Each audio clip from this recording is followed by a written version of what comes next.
Dr. Stroud? Yes, sir. Professor, you mentioned several things. One, you said entrenchment. Now, the other thing in terms of property rights. And as you were saying that, coming back to Princess, who had just made the wine, we have to be savvy enough to have control of what we make. For instance, if you hit the cloth in Ghana, who took it over? The Koreans. And you got inferior cloth that they were selling at the cloth. Everybody could wrap themselves in the pattern because the people in Ghana didn't think that much that somebody would come to steal their pattern. That's a fact, right? So number one, it's much as saying that make sure that what you make is what you call stamped, that's yours. Whether Kennedy or whomever Grace Kennedy is going to buy, it's yours, you've got the right. Number two, entrenchment. How do we get around this entrenchment?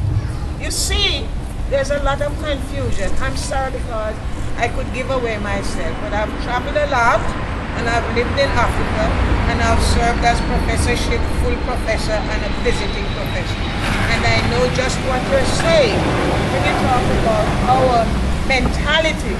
Right now I'm suffering from that what I do to friends who come to Claro, I say, darling, I can't give you all of what you're asking for, but I'll give you 1/3. That's what I don't lend, because I'm experiencing something now that's painful to me.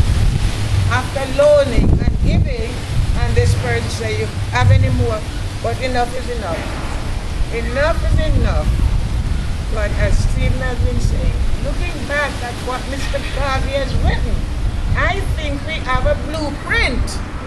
Because the Rastafarians and the Muslims and everybody is, yeah, I want to be number one. You can't everybody number one. You've got to have followers, except you don't have leaders. And we have to humble ourselves to say, I have confidence. We have to have confidence in ourselves and those who lead us. And the principle of Marcus, if we develop on that in terms of Africa can redeem itself, because right now I used to fight when people say that, but Africa is in a shambles. It's done. Thank you very much. Yes, thank you very much. Yeah, that was more comment. Yes, the first thing is we need to claim ownership of our knowledge. The world, I tell my students that very early I was taught and I learned that academic work is a racket. It's not really about producing any knowledge to transform anywhere. All they want is the number of papers, the number of books, and then you get promoted. But for somebody like myself, I blended a little bit of advocacy into my work, because I cannot bury my head in the sand and then believe that I'm safe. I'm not safe anywhere. And I've experienced it, as you said. You know, when you go around, you see it, it's right there in your face.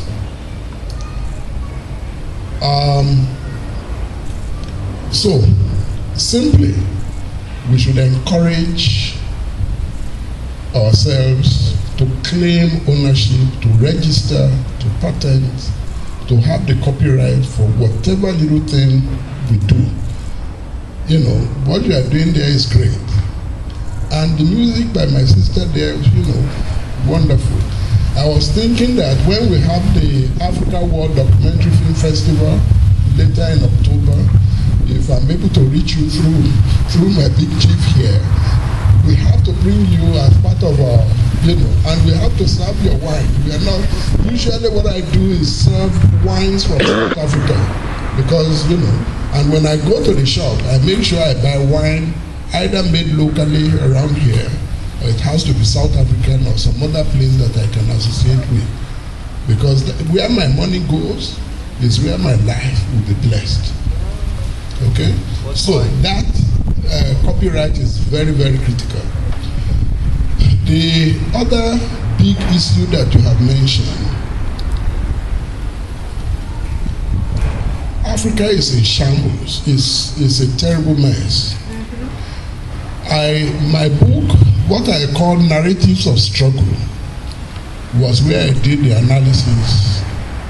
And one of the key points that I made is that the educational system that the colonists got was never meant for them to develop themselves. Amen. It was only meant for them to continue to be subservient.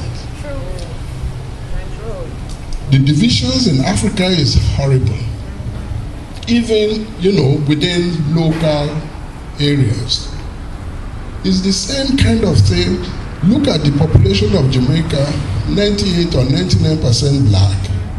Yet you have these two tribal political parties that has divided the country clean, half and half. That's right.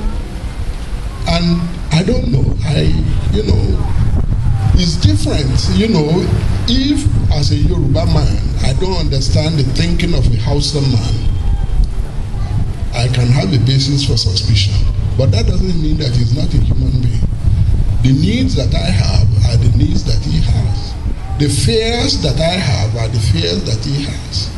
And consequently, our societies have lived together for generations before the Europeans ever ventured into Africa. So consequently, we need to have a situation where people begin to see each other as their brother's keeper. I tell people that Jamaicans are very good Christians. The person who snitched in the Bible, Judas, was condemned. Therefore, Jamaicans don't snitch. They are good Christians. They are following the example of their Bible. But in doing that, they are destroying the society. If you see something happening horrible to your friend or to your brother and you don't talk today, it's going to be your turn tomorrow. Yes. So that's a horrible thing we embraced from Christianity. Thank you.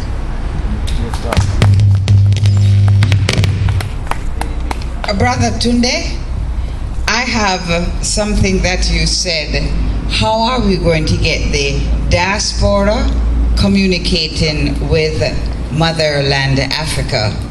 And I am privileged as a lady president to have been asked by the Namibia government, who will be hosting a festival in 2017. And what's important is that the UNIA was very, very active in Namibia.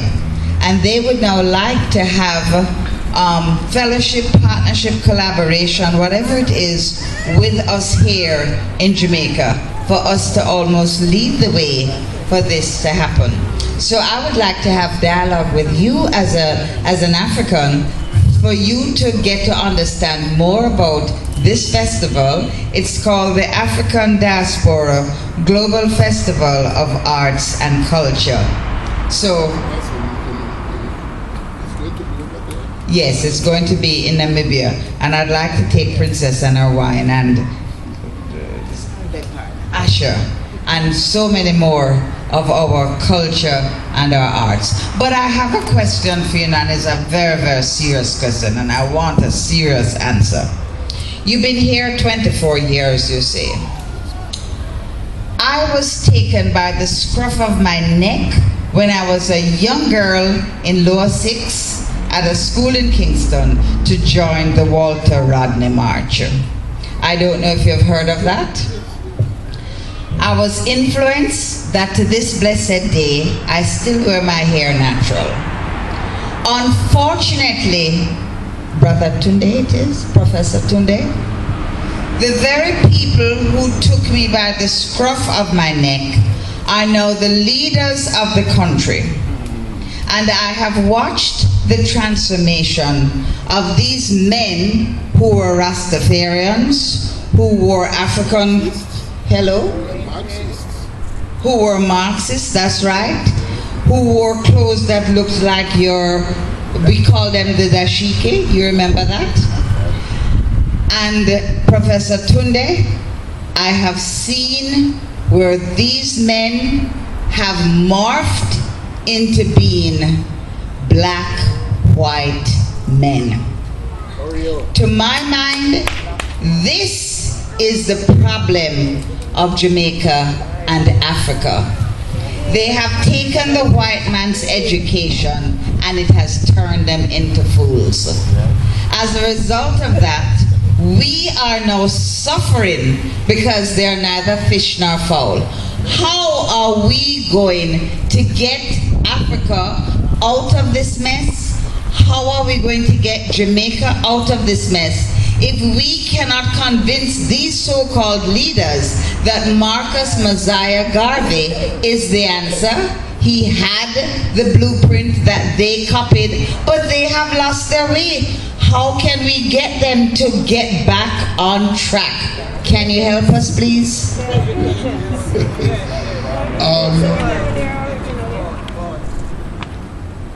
Stuart Hall, I think, is the economist. Stuart Hall is the economist. Jamaica was way ahead of Malaysia at independence. So also was Nigeria. Now, these countries, Singapore and the rest of them, they are now light years ahead. What made the difference? In my view, it is the educational system and the goal of the education. If you read Harold Miller, education in the years, you will understand exactly what has happened. When Marxism was popular, the same set of people were there. But my view, all right, since I've been here virtually every year, they have now left me alone. Up until about 2000, every year they would invite me, both the PNP and the GLP would invite me to their convention. But I never attended any of them, simply because I didn't see anything that was nationalistic or anything destined to transform the country positively. And since I'm a migrant, I don't want to wear any color that will put me in one corner. Because even without that, people still associate me with GNP or PNP, whichever, whatever I say at a particular time. Specifically to your question, it's a very, very difficult challenge. It is difficult because things have got worse. Because with the economic downturn, it means that the resources that could have been used for an educational system that you would have been proud of is no longer there. But we cannot give up, because I got a document from UNESCO recently, because I work with some universities in Nigeria. And it is now UNESCO that is telling us that teacher education in Africa and the diaspora has failed. If UNESCO is telling us that, then it is serious. And why? Because the education that we give the youth is simply to pass exams. It's not for them to be able to think for themselves, or to recognize their own identity, or to be able to be independent. That's not it. Until one way or the other. Some time ago, I developed a paper where I suggested to my colleagues, before the Honorable Rex passed, I had come to him and I said to him that Jamaica needs an Institute of Strategic Studies. An Institute of Strategic Studies is where policies are developed.